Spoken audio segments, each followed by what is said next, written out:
electrovalent bond. Then we are going to study about okay, then we are going to study about the bond parameters, different bond parameters we are going to study. Then valence shell electron pair repulsion theory. So we are going to study some of the theories. Okay, then VBT theory we are going to study. Then we are going to study about hybridization. So these are some of the very important concepts which we need to know. Okay. Then we are going to study about molecular orbital theory. Okay. Then bonding, so bonding in some of the homonuclear diatomic molecules and hydrogen bonding. So based on these concepts, okay, step by step, we are going to study the concepts as well as we are going to solve some questions, MCQs behind this. Okay. So next we'll go with Kaushal and Lewis. Okay. So they propose that atoms combine so as to complete their octet or duplet. So always, so what? So there were scientists called Kaushal and Lewis. So what does Kaushal and Lewis they said that they propose that atoms they combine.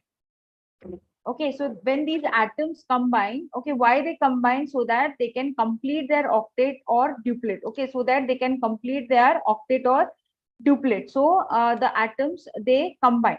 Okay, so here we have seen the best example. So when sodium, it is, what is sodium? So sodium is having one extra electron, so it wants to give that electron. Okay, so what it is giving? It is giving the electron, and chlorine, to acquire the noble gas configuration, it accepts one electron, right? So thus what is happening? So it wants to complete its octet or duplet. So thus it leads to a stable bond formation. Okay, so we are going to study about the different types of bonds. So that bond, okay, so we know how the bond is formed. So bond is formed between sharing of electrons, okay, by transfer of electrons. Okay, so so when bond is so what are the type of bonds? So bond can be between the same atoms, when you have the atoms, okay, of same molecule, so between the atoms of same molecule, or between the atoms of different molecules. Okay, so bond can be formed between atoms of same molecule or between atoms of different molecule. So when the atoms are between the same molecule, so when the bond is formed between the atoms of same molecule, so there are four types. It can be called as ionic bond. So there are four types: ionic bond, then is covalent bond, then coordinate bond, and metallic bond. Okay, then when the bond is between the atoms of different molecules, okay, then hydrogen bonding and van der Waals attraction. So we are going to study this in each case. Okay, so first we are going to study is ionic.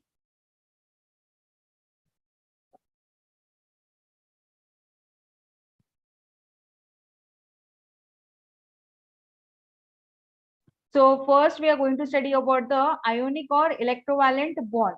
Okay, what do you mean by ionic or electrovalent bond? So ionic or electrovalent bond, it is a bond which is formed by transfer of electrons from one atom to another, so as it can complete its octet or duplet. Okay, so what is ionic or electrovalent bond? So whenever there is transfer of electrons, okay, we saw the example just now, that is between sodium and chloride. Okay, so what is happening there? One is accepting the electrons.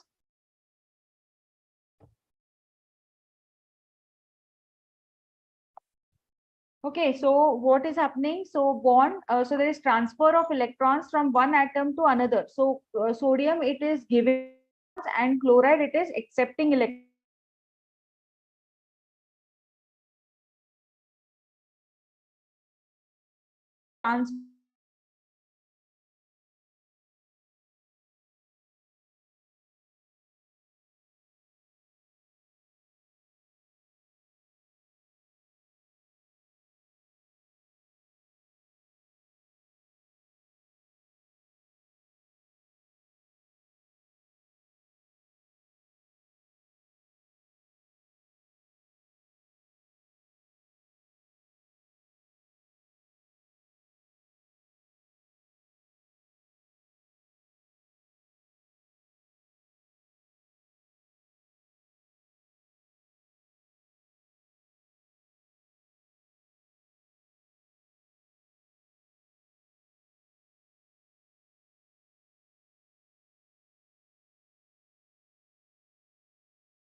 So what, yes, so we were discussing about ionic or electrovalent bond. Okay.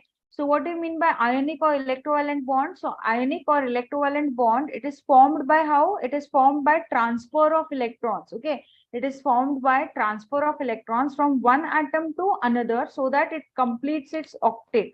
So that it completes its octet. So we have just seen the example like sodium and chloride. So sodium, it is having one extra electron, so it wants to give electron. Okay, it gives electron, and chloride, so that it will have the stable configuration, stable octet rule. And chloride, in the other way, it will accept electron so that it completes its octet. Okay, so thus it forms a ionic or electrovalent bond, so that it can complete its octet or a duplet. So what are the factors which are leading for formation of this ionic bond? So low ionization enthalpy. So what do you mean by low ionization enthalpy? What do you mean by ionization enthalpy? Ionization enthalpy is what? It is a minimum amount of energy which is required to remove the electron from an isolated gaseous atom. Okay. So ionization enthalpy, as we have discussed, what do you mean by ionization enthalpy? So it is the it is a minimum amount of energy. Okay, it is a minimum amount of energy which is required, it is a minimum amount of energy which is required, okay, to remove the electron from an isolated gaseous atom. So the last electron, so the amount which amount of energy which is required, so that is nothing but ionization enthalpy. Then so whenever there is a formation of ionic bond, so what are the factors? So it requires low ionization enthalpy. Then the second is that it requires high electron gain enthalpy. So what is electron gain enthalpy now? So it is the minimum amount of energy which is required to add. Okay, so it is in case of ionization enthalpy, the amount of energy which is required to remove, okay, and isolated electron. In electron gain enthalpy, it is the minimum amount of energy which is required to add one extra electron to an isolated gaseous atom. So whenever there is a formation of ionic bond, it should have high electron gain enthalpy. Then high lattice enthalpy. What do you mean by lattice enthalpy? Lattice enthalpy, enthalpy is nothing but energy. Okay, so it is the amount of energy which is released when an ionic solid is formed from its gaseous ions. Okay, so what is lattice enthalpy? The amount of energy which is released. So when a solid, that is ionic solid, is formed from its gaseous ions. So when the gaseous ions is converted into ionic solid, okay, the amount of energy which is released is nothing but the lattice enthalpy. So whenever there is formation of ionic bond, it should have high lattice enthalpy. Okay, so those for high lattice enthalpy, the ions charge should be high and the size of the ion should be small. So these are the necessary condition. Next is for covalent bond and formal charge. So covalent bond. Okay, so next type of bond is covalent bond. So covalent bond is nothing but it is a mutual sharing of electrons. Okay, mutually sharing of electrons. So one what is it? So if there are two hydrogen atoms, so each hydrogen atom is sharing one electron each, and it is leading for a covalent form. So mutually the electron sharing is taking place. Okay, so either one pair of electron is shared or two pair of electron is shared between the two atoms. Okay, and so that it will have a nearest noble gas configuration in order to have a stability, to gain stability. So this is covalent bonding. So the covalent bond can be between two similar atoms. So if it is between the two similar atoms, then the type of bond is called as non-polar bond. Okay, so if it is between the two hydrogen atoms, suppose it is between the two hydrogen atoms, then what it is called? This is called as non-polar bond. If it is between two dissimilar atoms, okay, the two atoms are not same. One is hydrogen, maybe one is chlorine. So this type of bond which is formed, it is a polar bond. Okay, so depending upon the type of atoms, if there are two similar atoms, the type of bond is called as non-polar bond. Okay, and if it is between this different atoms, okay, then it is called as the polar bond. Okay, so this is about the covalent bond. So next is coordinate bond. What do you mean by coordinate bond? So it is a special type of covalent bond in which shared pair of electron is donated by one atom called donor atom to the another atom, which is called as the acceptor atom. Okay, which is called as acceptor. Coordinate bond means what? So coordinate bond, suppose, so if I take, so metal, okay, so suppose there is a ligand. Ligand means the ligand means the atoms which will give the electron sharing, okay, to the metal. So it shares its electron pair. So this is a coordinate bond. So like this. So this represents the coordinate bond arrow. Okay. So what is doing? It is a special type of covalent bond where pair of electron is donated to a donor atom. So this is a donor atom. Okay, it is donated by the donor atom. So ligand is called as the donor atom, and this is called as metal is called as the acceptor. Okay, it is called as the acceptor. Okay, so ligand, it is giving the electrons, and metal is taking the electrons, so it is called as acceptor. So this type of bond, okay, is called as the what? It is called as the coordinate bond. So this were about some of the bonds. So we have studied about three types. That is, first one we have studied about ionic bond, then we have studied about covalent bond, then we have studied about coordinate bond. We have studied about what is chemical bonding. Then okay, so based on this, we'll solve some MCQs. So among the following, which compounds will show highest lattice energy? So what do you mean by lattice energy? I said just now. So lattice energy, it is the energy which is released when the ionic solid is converted into, okay, it is formed from the gaseous ions. Okay, so whenever the lattice, for high lattice energy, the charge should be larger and the size of the ion should be smaller. And so if the charge is higher, the size of the ions is smaller, then larger will be the lattice enthalpy. Okay, so these are some of the molecules which is given, that is Kf, then sodium fluoride, cesium fluoride, and rubidium fluoride. So based on this, so you have to tell, okay, so you have to tell among the following which compounds will show the highest lattice energy. So for to show the lattice, highest lattice energy, okay, what are the condition I said? High charge, okay, high charge and small size of ions. Okay, remember, then only the lattice energy will be more. So among the following, potassium, sodium, cesium, rubidium. Okay, so which will have a smallest size?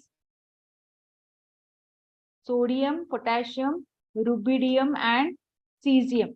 Okay, so sodium, potassium, rubidium, and cesium. So you know, as you go down the group, what will happen? The size go on increasing. So sodium will have the least small size, right? So here you can see the anion option is same. Okay, in all the cases it is fluoride only. So we have to just see the cation size. So when you see, so these are the alkali metals. So sodium, potassium, rubidium, cesium. Sodium, okay, so sodium, the size is very small. Thus, what is the answer?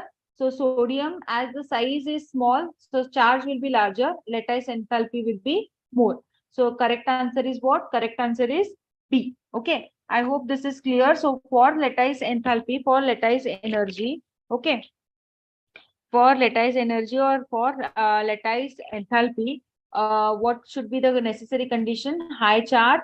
Okay, it should be high charge and small size of ions. So it should be small size of ions. Okay, so the answer is option number B.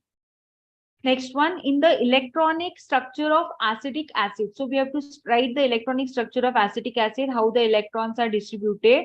Okay, so there are how many electrons? So acetic acid is CH3 COOH. So write the electronic structure of this, and then you will tell me how many shared electrons are there and how many unshared electrons are there. Okay, just see.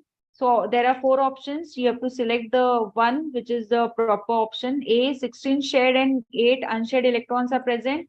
Then B, 8 shared and 16 unshared electrons are present. C, 12 shared and 12 unshared electrons. D, 18 shared and 6 unshared electrons. Okay, I got one answer from Sania, that is A. What about others?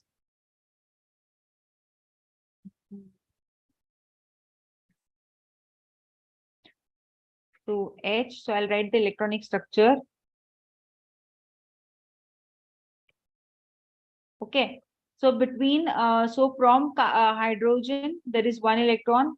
Okay, this one electron, this one electron. Carbon, each carbon will have 4 electrons. So 1, 2, 3, and 4. So this is one bond, 2, this is 3. Now from this carbon, there is one bond, 2, 3, and 4 bonds. So this will have one bond. Okay. So here also one bond is formed. Now each oxygen will have 6 electrons, right? So oxygen, so you have to write 1, 2, 3, 4, and 5, and 6. Okay. So here two bonds. So this bond I have written up. Okay. So this bond only I have written up. So I'll not write down.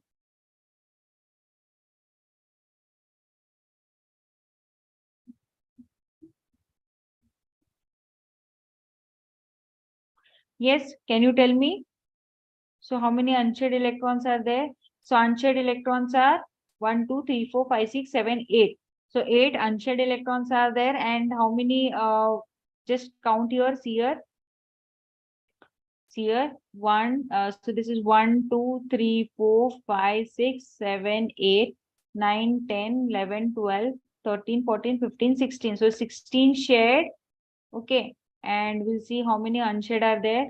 Okay, 1, 2, 3, 4, 5, 6, 7, 8, and 8 unshared are present. Okay, so we have 16 shared and 8 unshared electrons. Okay, so option number A is the right answer. I hope this is clear. So we have to write the electronic structure and you have to count the number of unshared and shared electrons. Now we have to tell the formal charges. Okay, the formal charges on 3 oxygen atoms in O3 are. So you have to write the Lewis dot structure of O3. So when you write the Lewis dot structure of O3, okay, you might have studied the structure of ozone in your this, right? In your college, you have studied the structure of ozone. So write the structure of ozone.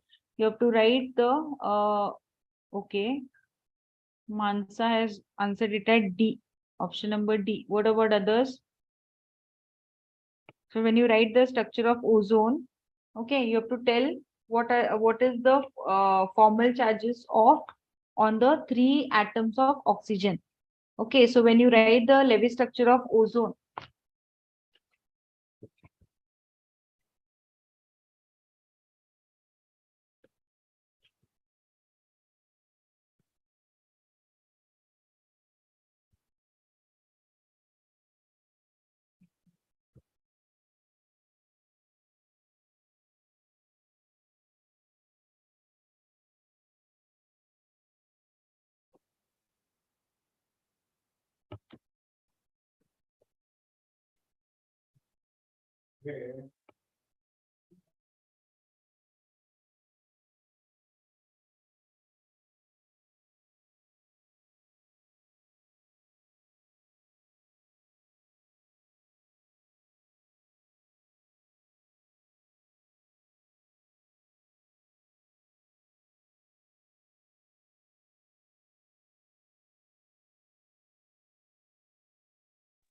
yes.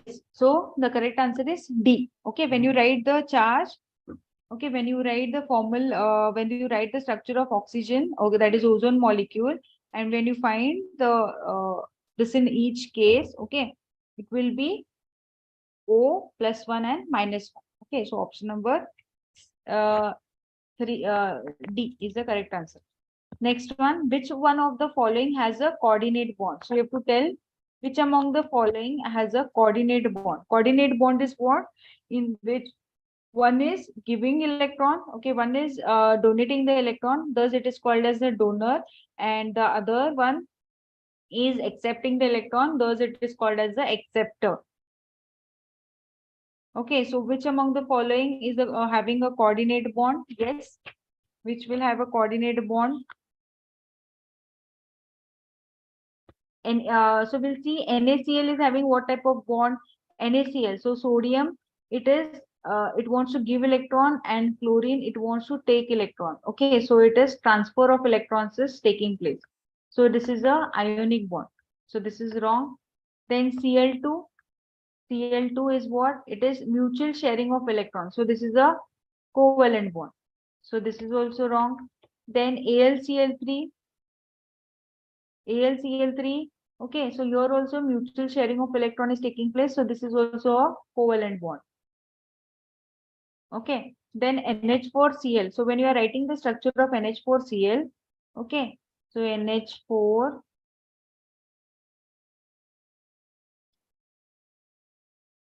So your NH4Cl, so this nitrogen atoms, okay, so this nitrogen atom, it donates lone pair of electrons to this what hydrogen chloride.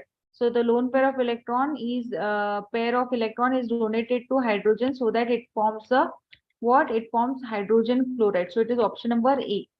Yes, good. Okay. So option number A is the right answer. So option number A. So we have to tell which among the following has a coordinate bond. So it is option number A.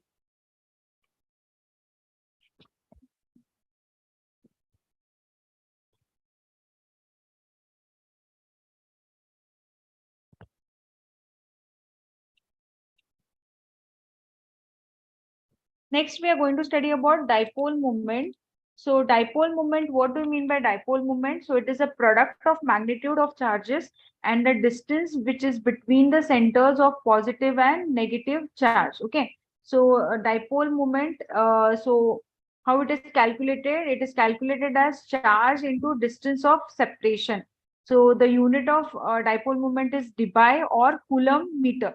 Okay, and the dipole moment is a vector quantity. So it is a what? It is a magnitude of charges and distance between the centers of positive and negative charges. So dipole moment is mostly used, okay, to calculate the polarity of bond. Okay, to calculate the polarity of bond. Now, so these are some of the molecules with their dipole moment. So water, okay, water, you can see the structure of water molecule. So in water molecule, hydrogen and between hydrogen and oxygen, oxygen is highly electronegative. So the bond will move towards the oxygen. Here also the bond will move towards the oxygen. So thus there will be addition of these two vectors and the resultant vector will be added. So it will have a dipole moment. So when the resultant dipole are added, okay, resultant when the vector quantity they are added, it gives you a resultant this, and it will give you a value. So the value is 1.85 dy. Okay, that is D. Then BeF2. So when you write, so see here BeF2. When you write BeF2, the structure of BeF2 is linear. Okay. Now when you write the structure of BeF2, that is beryllium difluoride. Okay. So what you can see here, that between beryllium and fluoride, fluoride is highly electronegative. So the arrow will move towards the fluoride. So this is going into opposite direction. So they will cancel each other and the resultant vector will be 0. Okay. Then BF3, that is boron trifluoride. So you can see here at the bottom. So boron trifluoride between boron and fluorine. Fluorine is highly electronegative. So boron, so this the arrow will move towards the fluorine. Here it will move towards fluorine. This will move towards fluorine. So this is what opposite to each other. So it will cancel. Okay, this will go in that direction, and these two vectors will add to give you a resultant vector. Okay, so they are all opposite to each other, right? So here what you can see in BFF3, that is boron trifluoride, the vectors, okay, they are not in the same direction, they are in the opposite direction. So what will happen? So whenever they are in the same direction, the resultant vector will be added. Okay, but here they are all in opposite direction, so it will have a 0 resultant. Okay, the value is 0. Then next is ammonia. In case of ammonia, okay, so you can see here ammonia. So between nitrogen and hydrogen, nitrogen is highly electronegative. So from hydrogen, the point is towards the hydrogen. Okay, nitrogen, that is the dipole moment is towards the nitrogen. Now here between the nitrogen lone pair of lone pair of electrons is highly electronegative. So all the resultant vectors are in same direction and it gives you a resultant vector in the same direction. the value will be of the dipole moment is 4.90 into 10 raised to minus 30 coulomb meter. Okay.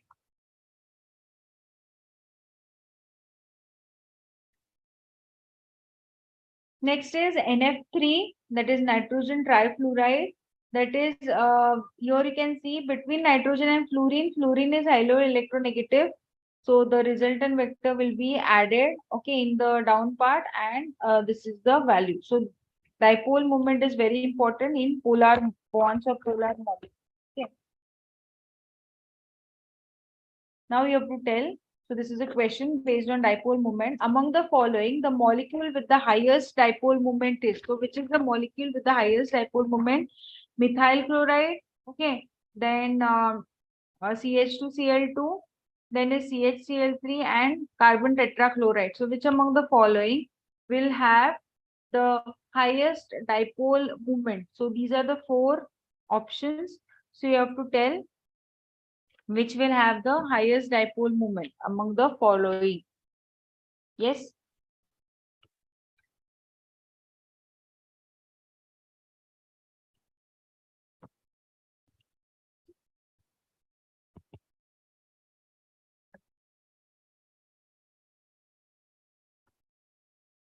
Yes, methane. Okay, when you talk about methane, okay, Sunny has answered it as A. Okay, when you talk about methane, so methane, C, H, H, H, H. Okay, so methane, it has a zero dipole moment because of the symmetrical nature. So because it has a symmetrical nature, okay, so because of that, it is having zero dipole moment. Okay, dipole moment, how it increases? It increases with the replacement of this hydrogen atom by chlorine. Okay, you can see here. So in first case, what is done? In first case, what is done? One of the hydrogen atom is replaced by Cl. Okay, one of the hydrogen atom is replaced by Cl, that is chlorine atom. Okay, so dipole moment, how it increases with the replacement of one of the atom of the hydrogen by chlorine atom. So next, in second case, what you can see, two of the hydrogens are replaced, right? Two of the hydrogens are replaced by chlorine atoms, right? Then in the third case, what is happening? Three hydrogen atoms are replaced, right? So here like this, so three hydrogen atoms are replaced by chlorine, and in fourth case, all the hydrogen atoms are replaced by chlorine atoms, right? So this is your, so as the so methane, as it has zero dipole moment, okay, because of the symmetrical nature. So as the replacement, okay, as dipole moment increases with the replacement of one atom of the hydrogen by chlorine atom. So in second, so what will happen? So replacement of second hydrogen atom by chlorine atom decreases the dipole moment value because of the bond angle. Okay, so as the replacement of second hydrogen atom with the chlorine atom, so it decreases the bond angle.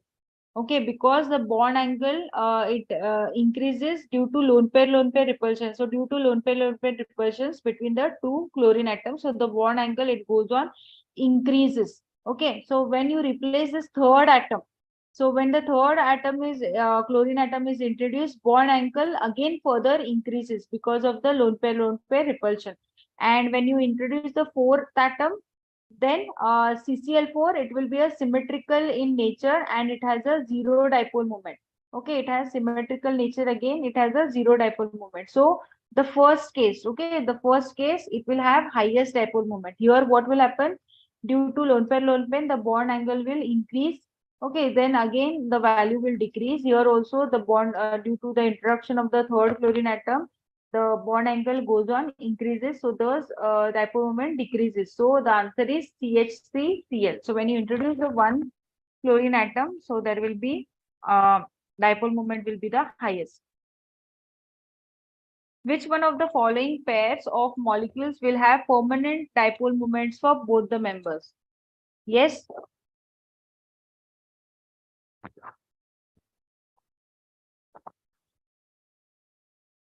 So which of the following pairs of molecules will have permanent dipole moments for both the members? A, SiF4 and NO2, B, NO2 and carbon dioxide, then C, nitrogen dioxide and ozone, and D, silicon tetrafluoride and carbon dioxide. Yes, which uh, will have permanent dipole moments. Both will have permanent dipole moments. So in the case of carbon dioxide, so when you talk about carbon dioxide, the structure of carbon dioxide is what? It is linear. Okay, the carbon dioxide structure is linear. Okay, so because of this, the dipole moment value will be 0. Then when you see silicon tetrafluoride, that is SiF4. So what you can see the structure, so it is tetrahedral in structure. So what will happen? So again, the structure is symmetrical and the value of dipole moment will be 0. Okay, then when you talk about NO2, when you talk about NO2, the NO2 structure is what? Then okay, so it will be angular shape. It is having a angular shape. Okay, like angle. It is having an angle. So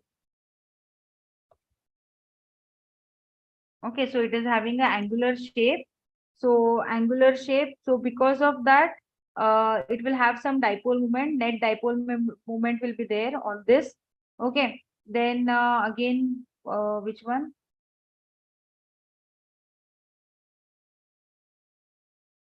One more is ozone. Okay, O3 molecule. So O3 molecule also will be having a.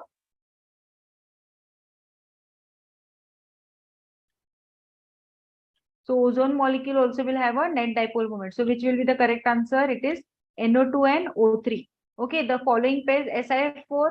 SiF4 is the value is 0. So this is having a dipole moment, but both should, the question is what? Both should have a permanent dipole. Okay, so both should have a permanent dipole, but here NO2 has a dipole, but here so this option is discarded.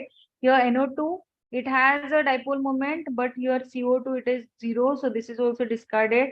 Here SiF4 is having 0, this is also 0, so this is also discarded. So both should have, both the pairs of molecules should have dipole moment, permanent dipole moment, that is option number C. Okay, so net dipole moment should be there. So NO2 and O3 molecules, so they have a net dipole moment. Next question. So next we are going to study about Fajan's rule.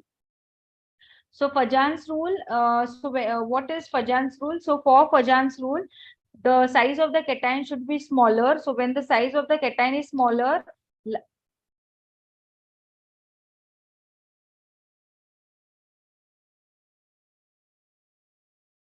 okay, so when the size of the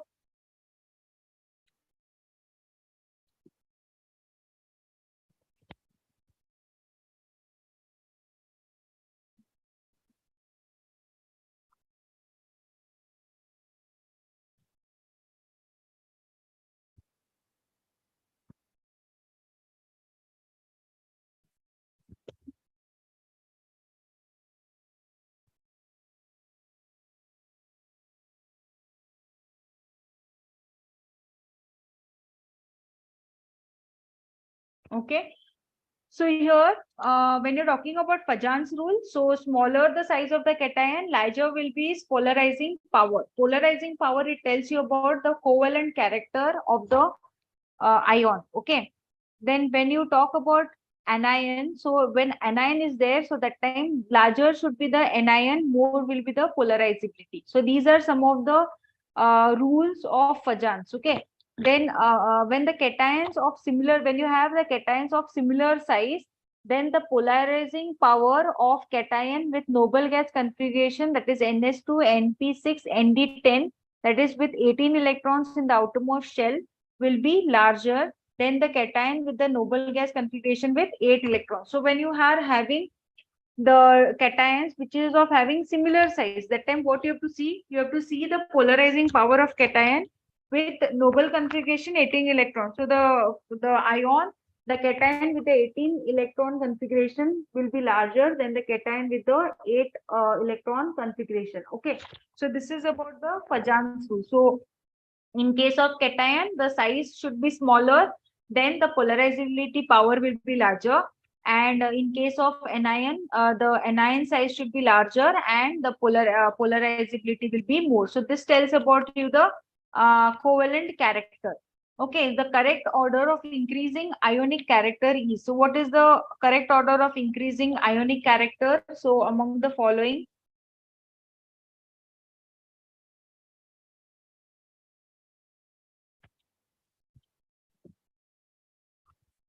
So these are the options. So you have to tell which of the following will tell you about the increasing ionic character. Okay.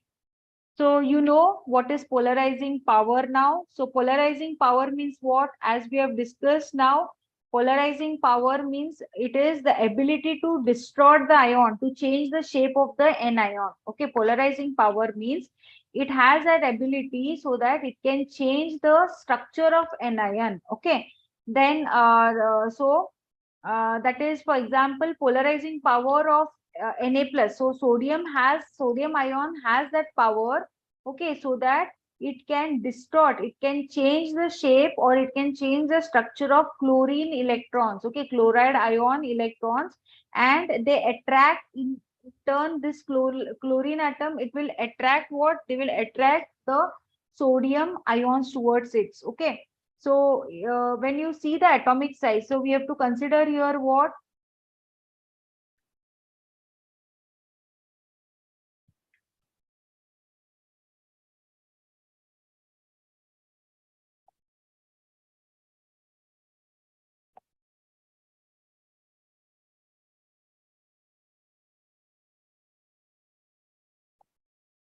So what we have to consider here?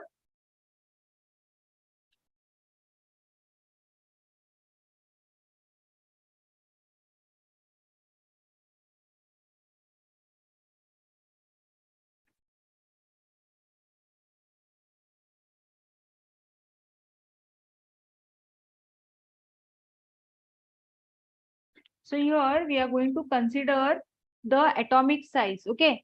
We have to consider what? We have to consider the atomic size. So what is the atomic size? So this is beryllium, then comes your magnesium, then comes your calcium, and then comes your barium.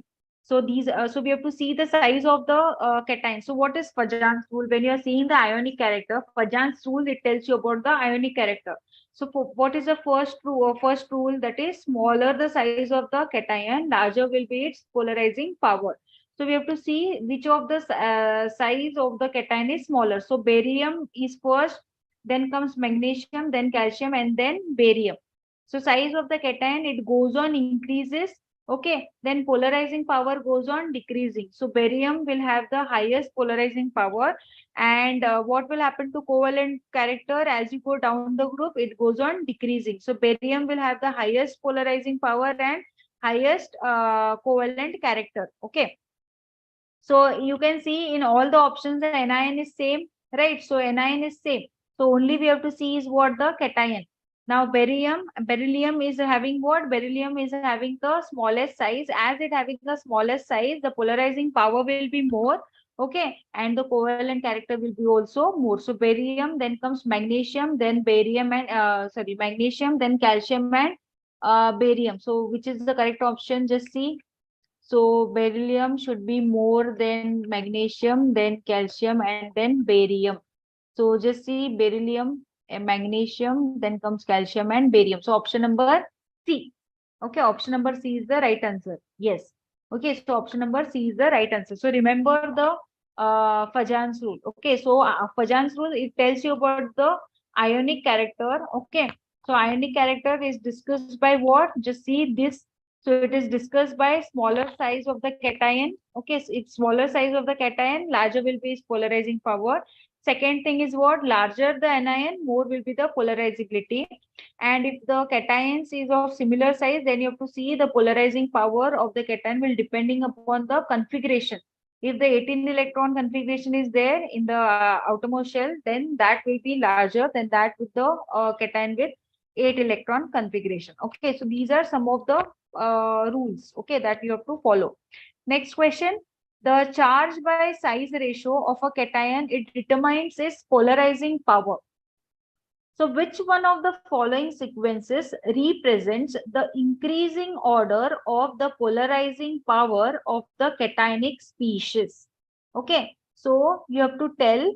You have to tell the size, the charge size ratio of a cation. You know that charge by size ratio, it determines the polarizing power. So you have to tell the increasing order of polarizing power of the cationic species. So cationic species, how the polarizing power will be, smaller the size, right? Smaller the size, larger will be the cation, larger will be the polarizing power. Okay. So you have to tell. So you have to write the increasing order. You have to write the increasing order. So potassium, then comes your so when you write, so which are the elements here? So first comes your so in the periodic table, the position of electrons is what? Lithium is there, then comes your sodium, then comes your potassium, then next is your beryllium is there, then comes your magnesium, and then comes your calcium. Okay, now potassium, then sodium, then beryllium is there, magnesium is there, calcium is there. Okay, sodium is not there. So now you have to tell. So which will have smaller size among the following? First will be your beryllium. Yes. So beryllium will have smaller size. So smaller size, higher polarizing power. So this will be the largest. Okay, you have to write the increasing order. So you have to write from decreasing, which will have the least polarizing power. Least polarizing power will be shown by what? It will be shown by potassium. Okay, potassium. Okay, because the size will be more as you go down the group, size increases. As you go across the period, it decreases. So potassium will have largest size as compared to calcium. So potassium will have the smaller polarizing power. Then will come your calcium. Okay. Then will come your calcium. So potassium will have the least polarizing power. Okay, you have to write the increasing order. So I have to write the increasing order. So how do I write? So potassium is greater than calcium. Potassium is greater than calcium. Calcium is greater than magnesium, and magnesium, beryllium. Okay, so potassium will have the largest size. Potassium will be having the largest size. Largest size means smallest charge. So largest size, smallest charge. And what about the polarizing power? Low polarizing power. Okay. And beryllium, small size, high charge, and high polarizing power. Okay, so this is the correct representation. So when you write the this is about the size. We are writing with respect to size. Now we'll write in increasing order of polarizing power. So potassium will be greater than calcium. Calcium will be greater than magnesium. Magnesium is less. Sorry, potassium is less than calcium. Calcium is less than magnesium. Magnesium is less than beryllium. So this is with respect to your what? This is with respect to your polarizing power. So this is radius. So here the answer is what? Option number B. Okay, so polarizability means what? As we have discussed, it is the ease with which the electron cloud of an atom or a molecule is distorted. So it has that power so that it can distort the shape, okay, of the atom or a molecule. So whenever you are representing the polarizing power, so for polarizing power, the size should be small, the charge should be larger.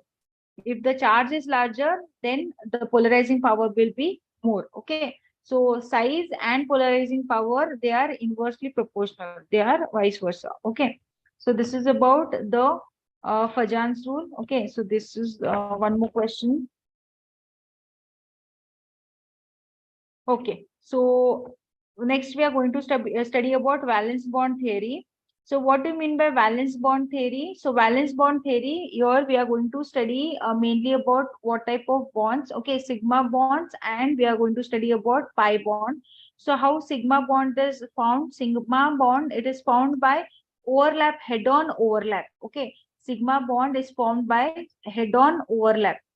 of orbitals. Okay, so when head-on overlap is there like this, so this type of bond is called as a sigma bond. So whenever overlap takes place, okay, between the orbitals like head-on, okay, then it gives rise to a stronger bond. So these bonds are called as stronger bonds, and these are called as the sigma bonds. One more type is a pi bond. What is pi bond? It is formed by sideways overlap. So like this. How it is like this. So how the overlap takes place, just see here.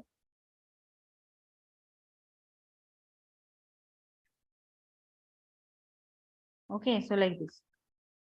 So this is sideway overlap. So this gives rise to pi bond.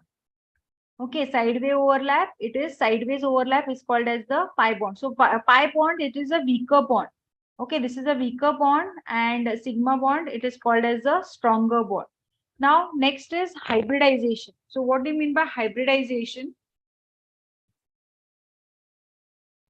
So hybridization is nothing but it is an intermixing of orbitals, okay, which is of different energies. So whenever the orbitals are of different energies, maybe S block, P block, D block. So the energy of these orbitals are different in each case. So when you are intermixing this orbital, so the energies which are of different, okay, different energies, they redistribute. So when you intermix this orbital of different energies, they redistribute the energy and give a set of orbitals which is having the same energy.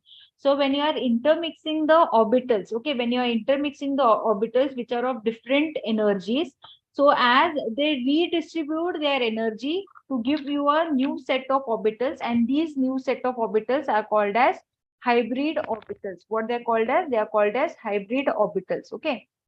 So with same energy, size and shape, okay, when you have same energy, size and shape, the structure, okay, so the structure of any molecule, it can be predicted by on the basis of hybridization, and the formula is given as follows. So this is a formula to calculate the hybridization.